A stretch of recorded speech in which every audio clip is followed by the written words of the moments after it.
Kadri Gervalla, kryetari i nismës për Kosovën në diasporë, është me mua sonte në studion e Kontaktit, me të cilin do të flasim kryesisht për zgjedhjet e brendshme, të cilat nesër marrin epilogun në këtë parti politike. Mirëmbrëma dhe mirë se vini, zotri Gervalla. Mirë se u gjejmë, faleminderit për ftesën. Njëri ju falenderoj juve dhe televizionin juaj që neve në diasporë, të cilët i kemi pasur gjithmonë dyrë të mbyllura edhe në media dhe medium juaj ne ka hapur dyert dhe mundësinë për të shpalosur programet tona dhe hallet e ndërkombëtarëve. Faleminderit. Nesër nisma për Kosovën po e përmbyll procesin e zgjedhjeve të brendshme. Na tregoni se si i keni parë këtë proces gjatë gjithë kohës. Po, është e vërtetë se si rezultat i aktivitetit të nismës kudo në Kosovë dhe në Mergate, kemi kryer zgjedhjet e brendshme partijake në për çdo komunë, zgjedhjet do thotë për deg dhe nën deg, kemi formuar kryesi dhe kemi saktuar kryetar të degve dhe si rezultat i kësaj është edhe përsaktimi i delegatëve që nesër do të jenë pjesë në kuvendin e parë zgjedhor të nismës. Po ashtu edhe ne në Mergat i kemi kryer të gjitha punët. Na tregoni në pika të shkurta cila është agjenda për ditën e nesër. Sigurisht që ndoshta e keni parë. Po ndoshta nuk më takon mua edhe aq shumë të flas për agjendën, mirë po pasi që jam kryetare nismës për Kosovën në Evropë, unë jam i njoftuar, siç janë të njoftuar gjitha kryesia dhe këshilli kombëtar i nismës për Kosovën, me pika të randit ditës. Për nesër kuvendi i parë i nismës do të fillon nga ora 9:30 dhe do të përfundon ashtu siç pritet në kohë caktuar. Kuvendi i parë zgjedhor i nismës do të ketë 9 pika të randit ditës dhe unë para jush dhe para opinionit dhe para të gjithë shikuesve të televizionit tuaj do t'i përmendi. Në një do të jetë miratimi rregullores për kuvendin zgjedhor, plotësimi i kryesisë së punës, zgjedhja e trupave zgjedhor, raporti i punës, si dhe zgjidhja e kryetarit të nismës për Kosovën. Mandej do të jenë edhe pasgjidhjes së kryetarit të Kosovës, që për herë të parë mund të themi sot është të njërësi, sepse në kuvendin e nesërm do të jetë një vot, një antar. A do të ketë kundër kandidat Fatmir Limaj për kryetar? Besoj që do të ketë, pasi që çdo antar i nismës për Kosovën ka drejt që të jetë kandidat për të konkuruar për kryetar të nismës. Pastaj pas zgjedhjes së kryetarit do të jepet fjala do të kryetarit të zgjedhur, diskutimi rreth miratimit të programit, diskutimi dhe miratimi i statusit, zgjedhja e këshillit kombëtar të nismës për Kosovën dhe në fund do të jetë mbyllja e punimit të kuvendit zgjedhor. A keni informacione se kush mund ta sfidojë zotrin Limaj nesër për kryetar? Por ne do t'japim mundësinë dhe hapësirë të gjithëve, ndërsa për kundër kandidat veçantë me emër dhe mbiemër nuk kemi biseduar, sepse ne kemi përfunduar mbledhjen para një ore. A mund ta rrezikojë dikush vendin e Limajt? Nuk besoj që do ta rrezikon, mirë po as nuk do ta sfidon, mirë po mund të jetë edhe një kundër kandidat që besoj ndoshta do të jetë. Por për kryetar të këshillit? Edhe për ato besoj që do të ketë kundër kandidat dhe edhe këtu do të jetë hapësirë, do thotë të gjithëve, mirë po nuk kemi saktuar. A pretni të shkojnë në rregull siç kanë shkuar? Por besoj nesër është një kuvend i parë zgjedhor dhe për nismën për Kosovën do të jetë një festë. Dhe aty ku ka festë nuk besoj që nuk do të ketë parregullsi. Do të jenë prezent sipas listave që kemi deri më tani në sekretarin ton, për afërsisht 700 delegat dhe aty ku janë 700 delegat mund të ketë ndoshta diçka risi. Sa delegat do të jenë nga diaspora? Është e merit edhe nismës për Kosovën që është partia e parë e cila ka hapur dyert për Mergatën dhe një parti e cila ka mundësuar Mergatës të marrin pjesë me 18 delegat. Unë jam pjesë e politikës në diasporë me vite dhe të partive tjera, mirë po të vim nga diaspora me 18 delegat dhe të jem barabartë. Kjo është e rëndësishme.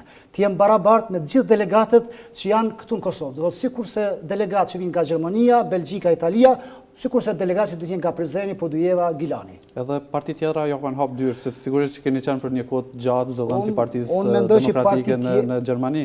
Ku është dallimi mes PDK-s dhe nismës sipas juve? Është e vërtetë që unë kam qenë një nga themeluesit e PDK-s në Austri, mandej zëdhënës i PDK-s me vite në Gjermani dhe antar i kryesisë PDK-s. Është dallimi që dallon nismën për Kosovën dhe Partinë Demokratike të Kosovës një dallim i madh. Do thotë në PDK kemi pasur dyert të mbyllura, ndërsa në nismë përpos programit, statusit që e ka edhe në program brenda rolin e Mergatës dhe hapësirën e Mergatës për t'i dhënë për të vepruar dhe për të qenë pjesë e proceseve politike edhe jashtë dhe brenda e ka nisma. Këtë nuk e ka pasur, do thotë PDK-ja. Apo ndoshta e ka pasur vetëm në letër, mirë po në veprim nuk e ka pasur. Atëherë pse keni qëndruar gjatë në PDK? Unë kam qëndruar gjithmonë, nuk kam qëndruar i vetëm, sepse ka pasur edhe njerëz të tjerë të cilët kemi sfiduar, kam dëshiruar që ta sfidoj veten politikën në PDK. Dhe aty ku nuk është respektuar meritokracia dhe largimi im nga PDK-ja ka qenë në kuvendin e fundit zgjedhor që është mbajtur në vitin 12 në Gjermani dhe atu unë si edhe me profesion jam jurist, ka pas parregullsi dhe do thotë mbajtja e një kuvendit të tillë nuk i plotësonte asnjë kriter. Dhe është mbajtja e kuvendit si është mbajt, janë larguar strukturat njerëz intelektual nga ai kuvend dhe unë kam reaguar në qendrën Prishtinë dhe këto reagime nuk e marr parasysh, atëherë kum pa veten se si njeri intelektual, si njeri i cili ka dhënë shumë vendit dhe diasporës, nuk po më japet hapësira për të vepruar dhe kam kaluar në nismën për Kosovën. Si e keni parë ju aleancën AK nisma, ju në diaspora, ju ka pyetur partia për këtë koalicion? Natyrisht ne veprojmë diasporë që nga marsi i këtij viti dhe besoj që ne kemi përcjellur gjendjen politike edhe pa qenë aleanca me nismën së bashkur, kanë qenë me Vlanin, mirë po besoj që janë konsultuar edhe me neve, sepse unë jam në kontakt si kryetar dhe koordinator, në fillim kanë qenë koordinator i nismës për krejt Evropën, tash jam kryetar pas mbajtjes së kuvendit zgjedhor që kemi mbajtur në Stuttgart, Gjermanisë dhe konsolidohemi për çdo risi dhe pjesë të rëndësishme që janë në interes të nismës. Është prit mirë, do thotë, në koalicioni dhe unë shpresoj që jo të me AK-n, mirë po në zgjedhjet parakoshme nëse shpresojmë që do të vinë, të futemi në koalicion do shtë në një parti tjetër, pse jo? Në sa shtete keni shtrirë veprimtarinë ju nisma për Kosovën? Është rezultati nismës për Kosovën në Evropë që ne veprojmë që nga marsi këtij viti dhe të themi drejtën për një plan programi i nismës për Kosovën për një aktivitet pak më ndryshe se që kemi vepruar deri më tani, është pritur mirë të mergjimtarë dhe u vrej se një parti e tillë po ju mungon mergjimtarët, një parti e cila i ka hapur dyert për mergjimtarët dhe i thotë urnoni në parti nisma do të keni hapësirë edhe në politikë, edhe në diplomaci, edhe në qeveri, edhe në institucionet gjitha që ekzistojnë në Kosovë. Kjo do të jetë nisma edhe pas zgjedhjeve të nesërme? Unë besoj dhe shpresoj sepse ne kemi bërë një marrëveshje me shkrim dhe tash diaspora është dedikuar. Ne nuk do të punojmë si përpara vetëm për momentin. Çdo gjë që veprohet do të bëhet marrëveshje me shkrim dhe nëse edhe nisma për Kosovën nuk të i respekton marrëveshjet, diaspora Cili do të jetë kontributi juaj në nisma për Kosovën? Po besoj që do të jetë unë do të jem si kryetar i nismës për Kosovën në Evropë, atëherë janë organet e partisë dhe strukturat partijake të cilat do të vendosin se në çfarë pozite do të jem unë nëse jem pjesë e qeverisë në të ardhmen, nëse jem pjesë e koalicioneve qeveritare, atëherë do të shkojnë rregullat dhe strukturat.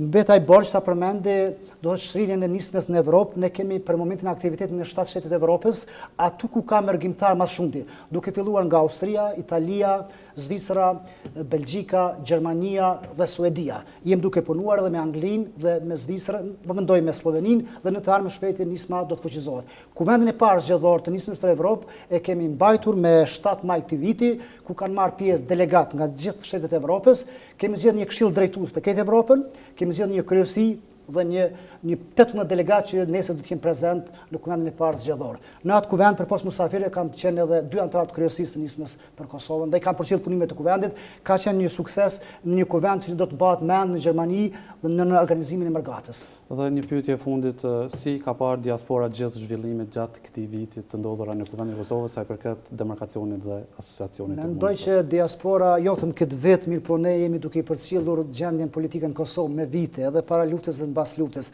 2 rastet e fundit diasporën e kanë prekur aq shumë saqë ne jo vetëm që kemi qenë pjesë e procesit, mirë po jemi munduar që edhe ne të japim kontributin tonë, do të japim sugjerime apo të jemi pjesë e kësaj pjesë kaq të ndjeshme.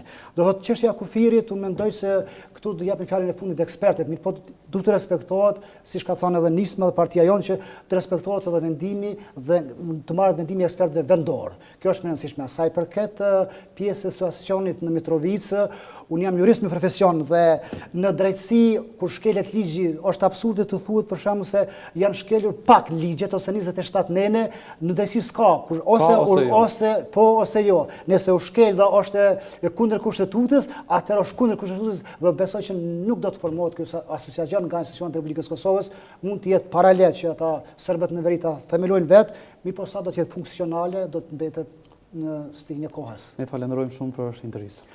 Faleminderit, ishte kënaqësia imja dhe njëherë i falenderoj të gjithë stafin tuaj dhe televizionin që na dha hapësirë, mua dhe Nemet Mërgatës që falenderoj të gjithë. Suksese nesër. Faleminderit.